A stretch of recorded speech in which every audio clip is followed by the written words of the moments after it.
Right. Good morning, everyone. I hope you're doing well, and welcome to another session of our top review in Blood Bank. So, once again, welcome, and I hope you finished your first video regarding the fundamentals and the immunohematology. So, this one, nasa module 4 na tayo. So, our topic for today will be more on the ABO and RH group system. Makinig lang because I'll be sharing my ideas, also my knowledge in terms of teaching in immunohematology. First, let's dwell on the basic genetics. Just a short introduction before we dwell more on the blood groups. Pagdating sa basic genetic class, particularly sa mitosis na part, we all know that the purpose of the cell division is to create the daughter cell. But in cell division class, kailangan natin ng mga um, genetic material. So we need to have the 23 pairs of chromosome from both mother and father, at the same time 22 pairs of autosome and one pair of sex chromosome. Um, just take note that our DNA it carries the information and it serves as the life's blueprint. Okay, so yun lang yung kailangan natin for the basic genetics. But before we probably start, let's try to understand more on the genotyping and the phenotyping. Okay, pag sinabi nating genotyping class, we're actually going to study about the genetic makeup.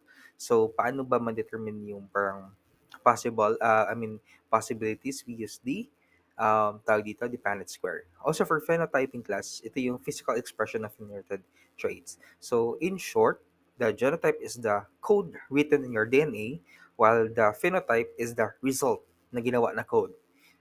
That you see, somehow you may have the color of your eyes, the color of your hair, and also the possible blood group that you will belong. Okay, so I do have a question lang pagdating sa phenotyping. Okay, how do we evaluate the phenotypic expression of individual antigen? So ano ang test ang ginagamit para um, anong test ang ginagamit para ma-express ang manifestation of the antigen sort cell?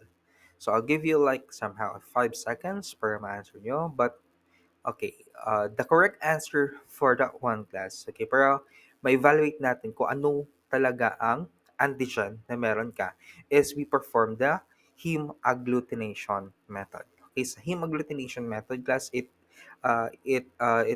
is composed of the red cell, so and a clear sera, and we mix it, and after that, meron ng agglutination na mangyayari. So, therefore, you can identify kung anong blood group ka na belong. Next is somehow a little bit of mga terminologies na usually ginagamit natin sa blood bank. We have the codominant, the recessive, and also the dominant. Pag sinabi nating codominant class, it is the equal expression. It is the equal expression of two alleles. Okay, of two alleles. Next is the recessive. Recessive is a trait expressed only when inherited by both parents. Pero pag sinabi nating dominant class, it is the gene product expressed by another gene. Okay, so I hope it is very clear because as you can see, may blood alert tayo dito sa baba. So in the context of the ABO daw and a similar system, which genetic principle typically governs the expression of the blood group antigens, and method na tawag dito, the codominance pattern. In the codominance pattern class, usually equal expression of different alleles. Andyan, nagmamanifest yung ating mga blood group system. Okay. Next na naman tayo is we dwell more on the amorphic and the suppressor gene. Pag sinapin nating amorphic gene class, okay, amorphic gene is a type of gene that is null, or also known as the null allele. It refers to a gene mutation that completely abolish the gene's function. So kapag mayroon kang amorphic gene, mawawala completely ang gene function mo. However, this means that the gene produce the gene does not produce any functionable or functional product. So, kapag may amorphic gene ka, since null siya, wala siyang ilalabas na functional na byproduct. Okay? Unlike sa suppressor gene class, okay, pagdating naman sa suppressor gene natin, somehow it inhibits or it downregulates the expression of another gene. Hindi ang product ang kanyang target, but ang target niya is ang gene mismo. Okay? It acts as a tawag natin dito parang off switch that prevents other gene to create the product from being expressed. Okay? So basically, a suppressor, sinosuppress niya ang isang gene para makagawa ng product. Unlike with the amorphic, is mismo ang gene na mismo ang defective and at the same time, non-functionable ang product niya. Okay? All right. So let's move more on the ABO blood group. As you can see, we have the same details pagdating sa ating PowerPoint and document. But just a little bit of information lang class sa mga nasa table dyan. Take note of the ISBT system symbol. We have the ABO. The system number for the ABO class will be 01. And clinical significant. Yes, clinically significant ang ating ABO. Nakikita yung ABO natin sa number 9 na chromosome. Okay, the ABO blood group system was discovered by Landsteiner in the 90s. Okay, most significant blood group system siya because routinely ang mga individual is nagde-demonstrate ng ABO antibodies and their serum to the ABO antigen. And take note class, yung ABO blood group natin, it is one of the most considered unique na blood groups.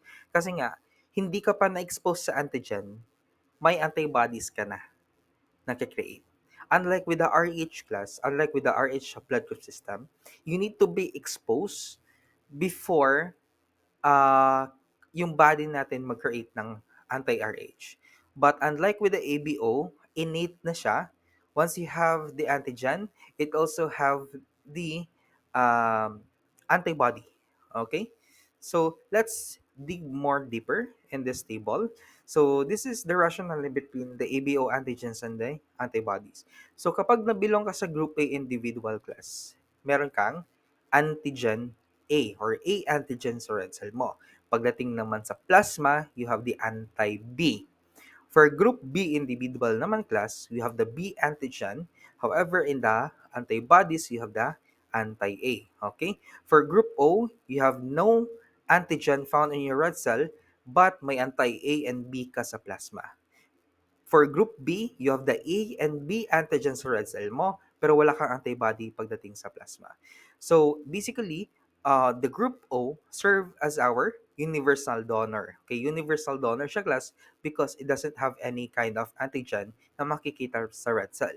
For group AB, it is the parang universal receiver siya because meron siyang A and B antigen sa red cell niya and it doesn't have any kind of antibodies. But take note of the ABO blood group antigens, okay, pagdating sa antigens. The antigens of the ABO class are usually soluble and somehow detected sila sa secretion except sa CSF, okay? Detected ang ABO natin sa secretion, sa lahat ng secretion, except sa CSF, okay?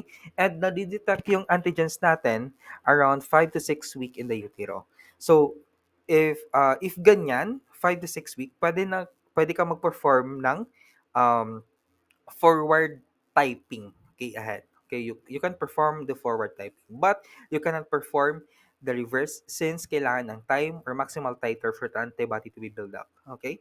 For the antigens naman class, they are fully expressed around 2 to 4 years of age. Okay? And take note, expression of ABO antigens are dependent on the three genes. We have the ABO gene, the H, and the SE gene. Okay? But take note, group O gene are autosomal recessive while the group A and B are autosomal codominant. Okay? For the antibodies naman class, the ABO antibodies are considered naturally occurring siya Kasi nga before ka pa I mean, hindi ka pa na-expose, meron ka ng antibodies. Unlike with the also in the newborns, nagpo-produce ng ang antibodies, nagpo-produce ang newborns ng antibodies around 3 to 6 months of age. Okay?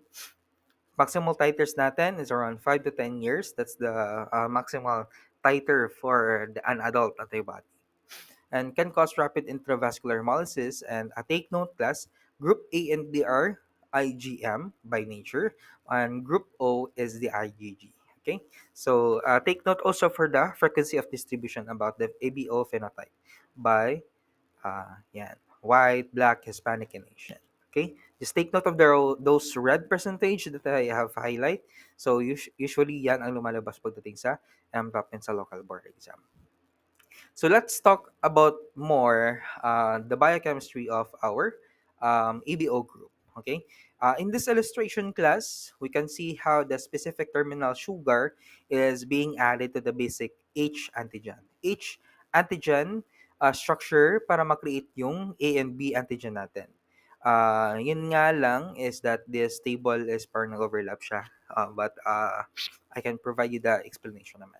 Okay, the H antigen kasi class, that is the most basic structure found on the red cell and all individuals. Okay, yung H antigen kasi natin, it consists of a sugar called fucus. Okay, nakalink siya sa 1 to 4, and then nakabond din siya sa terminal galactose of the oligosaccharide chain.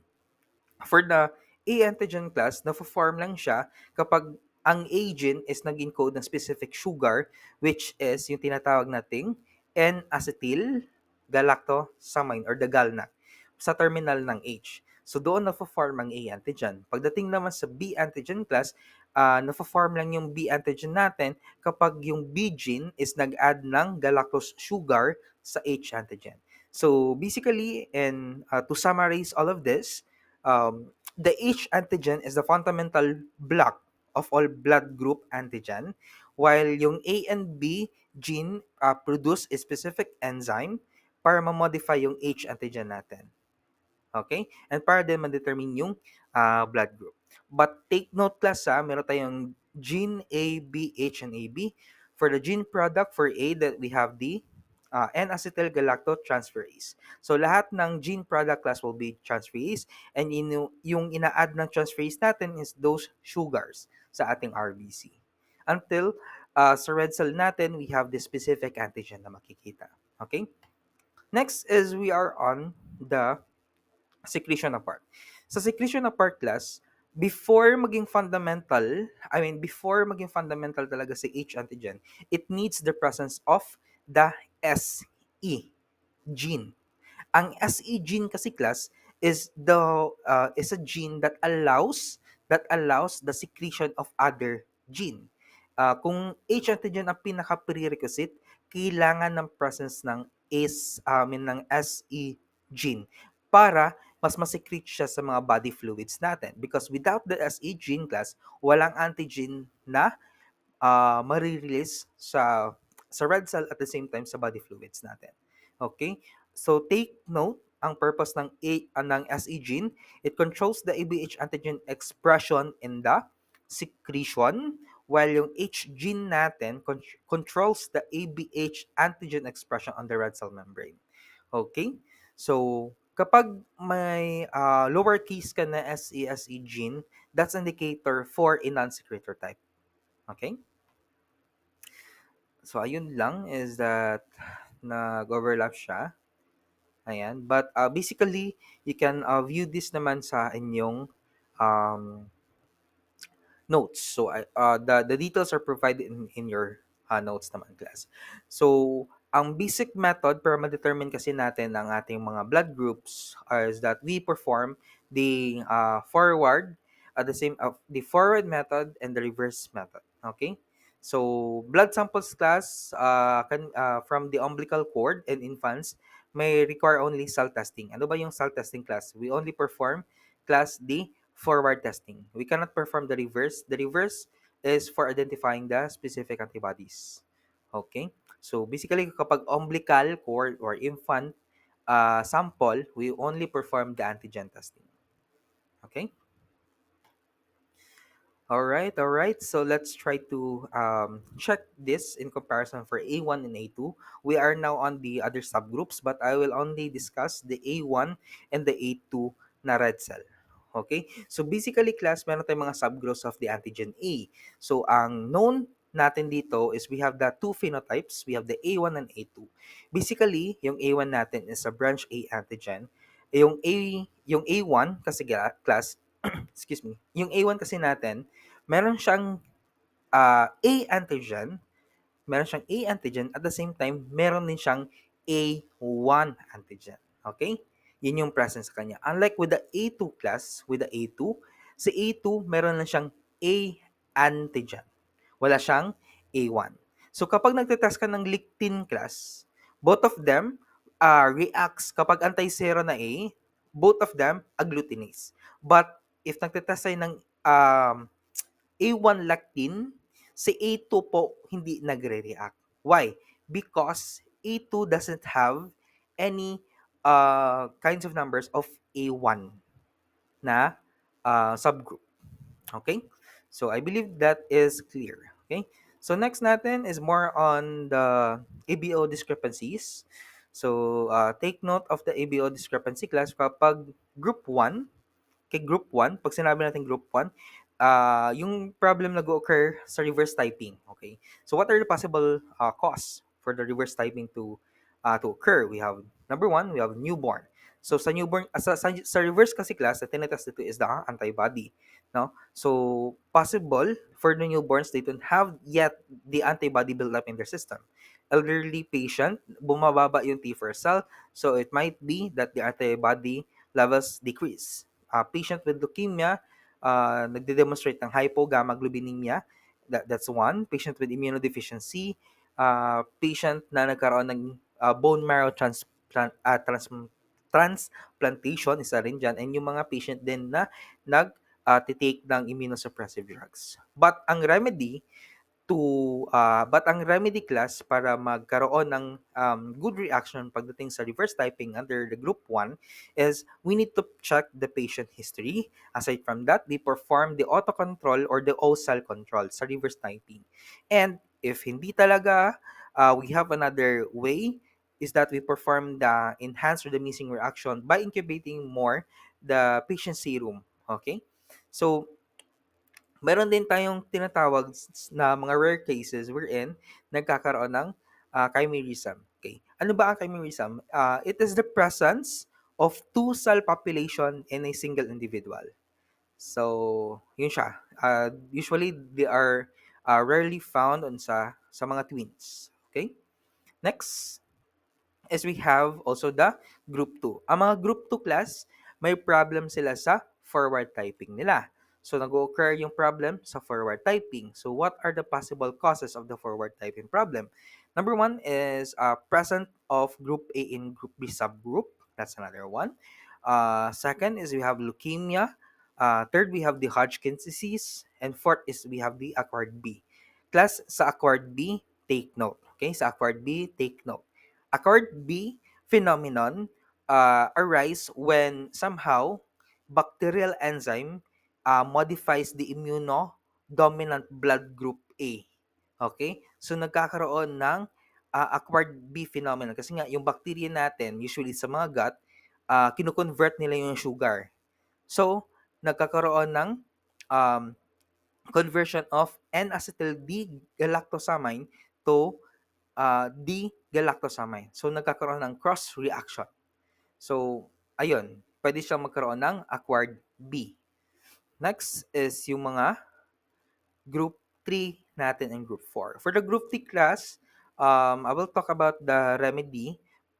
Yung mga patient na may Wharton's jelly on the cord blood sample, usually dyan nagkaroon ng clumping. Aside from that, elevated globulin levels, uh, elevated globulin levels. These are some mga condition seen on the following. We have the number 1, multiple myeloma, excess protein, tapos rule formation. Okay, next is elevated fibrinogen levels. Usually, kapag mataas ang usually reasons for increased fibrinogen levels, we have inflammation, pregnancy. Yan, isa din yan. For plasma expanders, usually the patient use dextran, no, para mag-cause ng red cell aggregation. And also, we have the rule of remission. This is the stacking of red cell due to the increased plasma protein.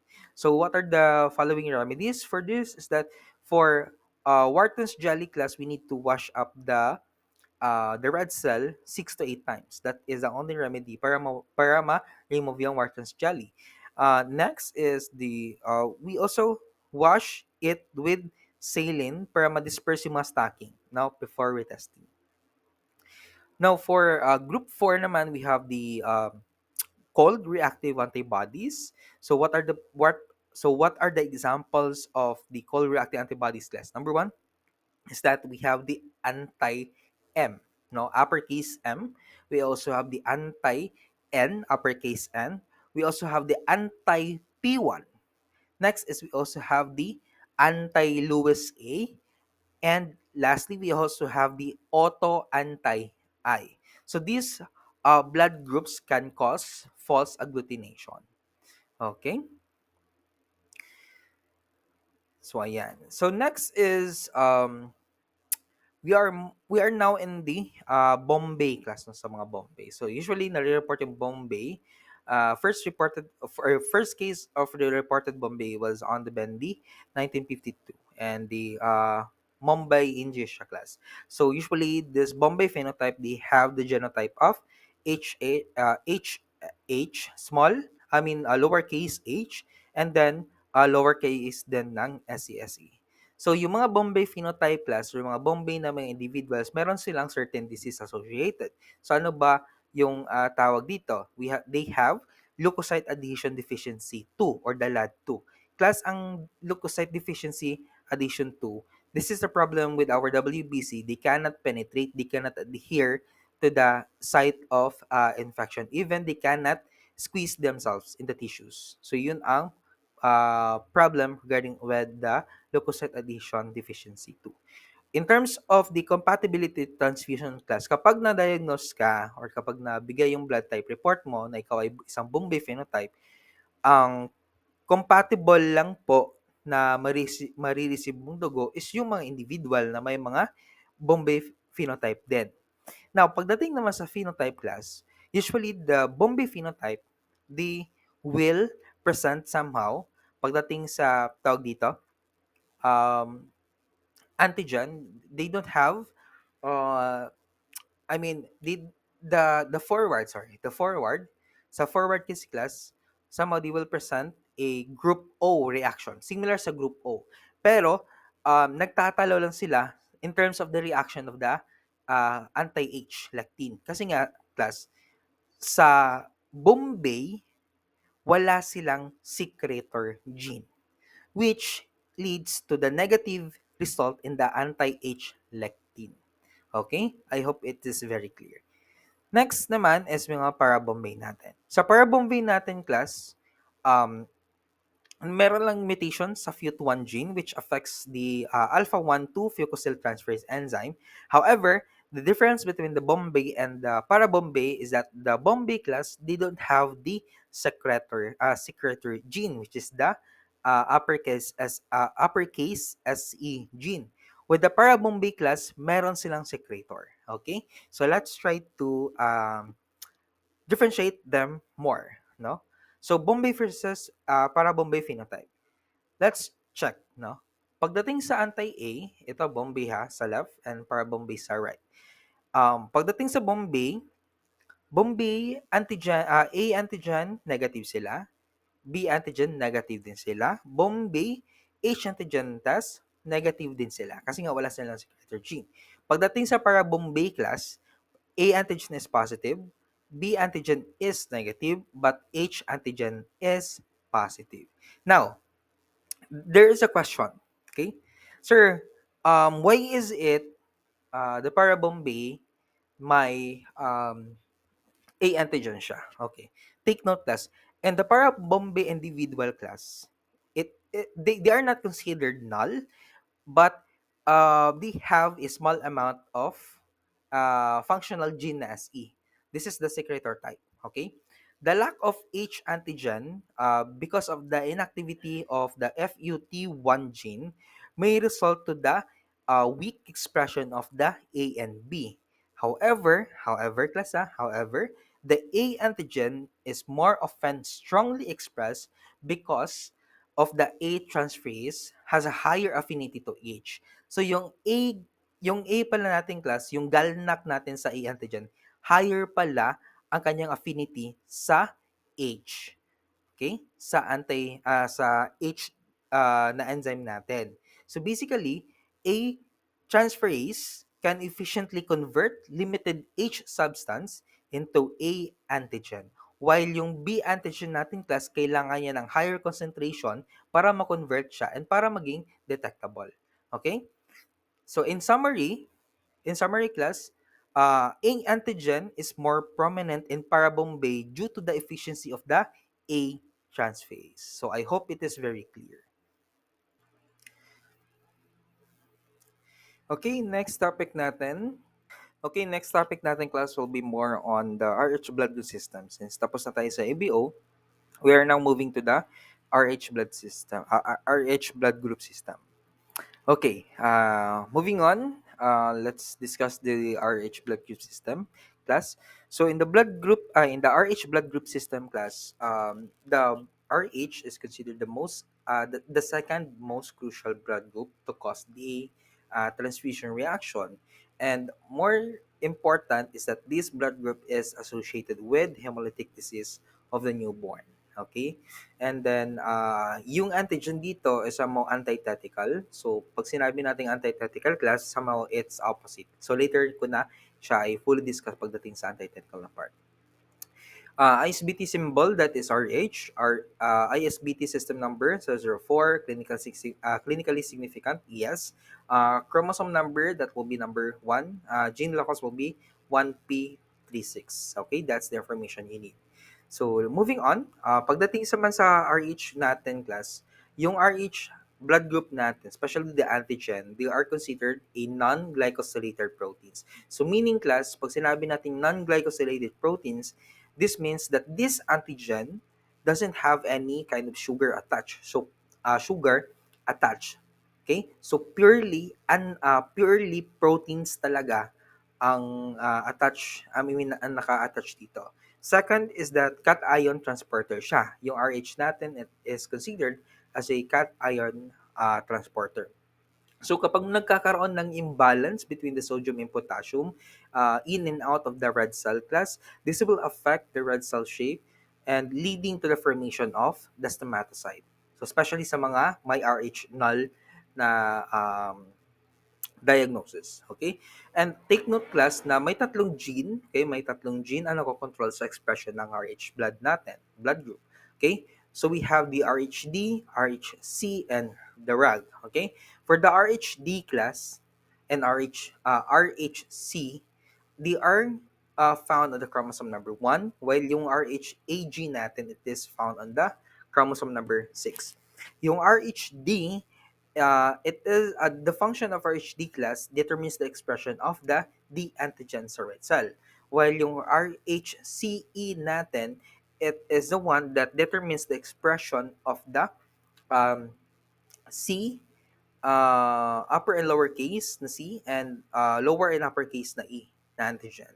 Pagdating naman sa RAG, ang overall function ng RAG kasi, it is a co-expressor and must be present ang RAG para successfully ma-express talaga yung RH antigen natin.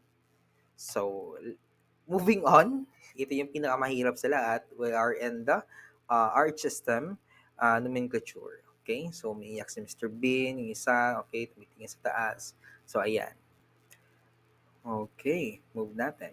So, ang next nating class, the first nomenclature that we will be will be the Fisher race. Take note that the Fisher race utilize the DCE terminology, and it also theorized the genetic Curie 3 loci. So, yung first locus natin is the D gene. Second is the C or the lower and uppercase C gene, and also the lower and uppercase E the gene. And the inheritance of this is a true codominant pattern. So may guide tayo dito sa Fisher and Ray system. We have the antigen. Kapag uppercase class, the antigen is present. Kapag lowercase, the antigen is absent. So this is one of way saying that it is antithetical kasi nga opposite, no? So we have the blood alert here. Okay, we have the blood alert. So in terms of the number 10 blood alert class, which of these antigen is considered the least potent in eliciting a primary alloantibody response? So the correct answer will be the lowercase na letter E. Okay? Least potent class. Ang pinaka-potent po dito, lumabas sa board exam namin nung August 2023, that will be the letter D. But RH1 ang parang choices, no? RH1, that's the D antigen. Okay, before we move forward, may mga roles na tayo dito. Okay, role. Okay. Role number one, the uppercase signifies the presence of the D antigen.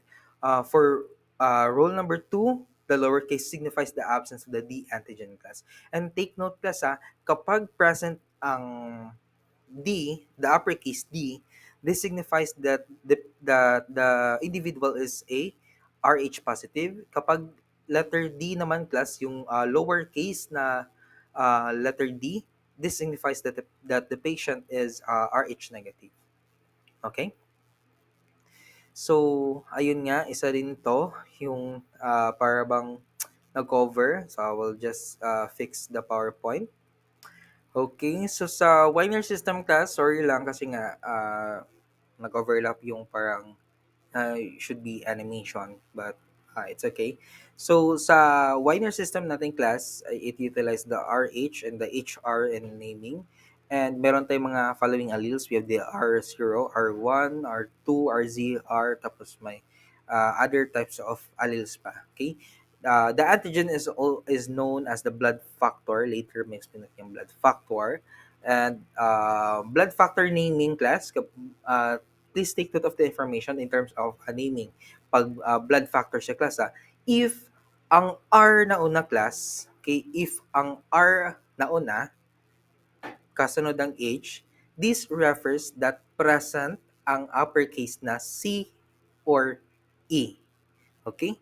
Kapag ang H naman ang nauna, for example, HR, this means or this refers to the absence of C or E na antigen. Okay? So just take note. There is a parang, hindi siya kodigo but a guide there for everyone to be, tawag ito, to practice. So I hope you can practice it. So kasi nga nag-overlap yung PowerPoint, I will just move forward. So we have paramang practice part dito. I'll give you this, like this is part on your notes. So I'll give you time to have utilize all the materials, and I will provide the screenshot pagdating sa answers dito. So guys, practice it on your own. And then on the next slide naman, meron tayong mga guides. So I will just flash the guides, and then para mas madali siya, you can copy it, you can write it on the notes para din may guide kayo pagdating sa conversion of the Winer to Fisher. Kasi nga class, madali lang masyado. You just need to know how to break down before you come up with the answer. Okay? So to answer the empty table class, this will be the answer for your empty table. So take note, R, O, di ba RO siya? So kapag big letter or uppercase na R class, this represents um, that the antigen D is actually present.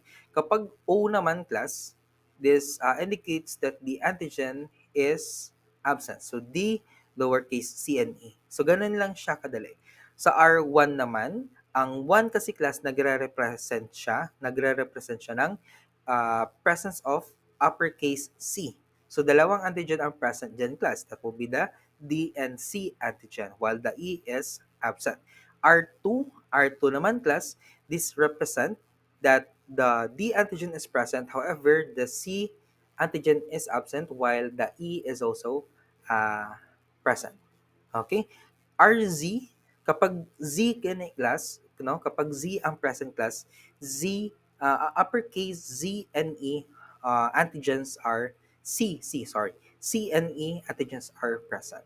Okay? So I hope madali lang siya i-breakdown based on doing the rules. Okay? Provided naman ang rules sa ating PowerPoint.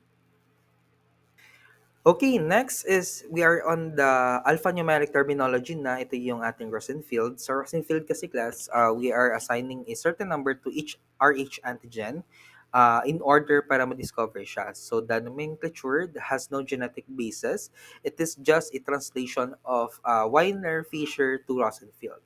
So basically, Rh1, it is considered the D antigen. Rh2, it is considered the uppercase C.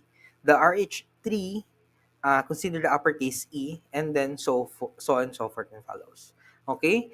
If a red cell is negative, for the antigen tested, a minus sign is written. So basically, class, my example dito, we have the RH 1, 2, minus 3, 4, 5.